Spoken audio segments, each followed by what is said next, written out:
Nga data 1 korrik hyn në fuqi rregullat e reja të Bankës së Shqipërisë, të cilat kufizojnë kredit për pasuri të paluajtshme.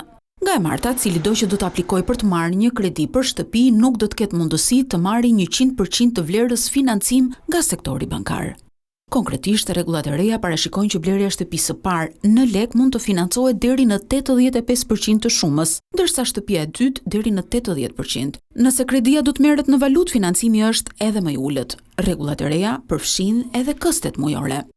Për huat në lek, kësti mujor i kredis nuk mund të kalojë 35 deri në 40% të ardhurave mujore, ndërsa ato në valutë do të jenë 30 deri në 35%. Qëllimi është që të ruhen kredimarrësit nga ekspozimi i luhatjes së kursit të këmbimit. Vitet e fundit ka një interes të shtuar të blerjes së pronave në vend nga shtetas të huaj, emigrantë apo dhe qytetarë që jetojnë në Shqipëri. Ky interes shoqërohet me raste edhe me blerje objektesh pa nisur ende punimet në terren.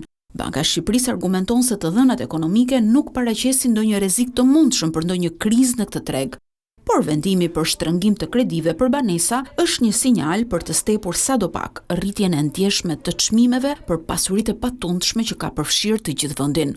Kjo është hera e parë që Banka Qendrore merr një vendim të tillë për kufizim të financimeve, ndaj mbetet për tu parë efekti i saj në treg.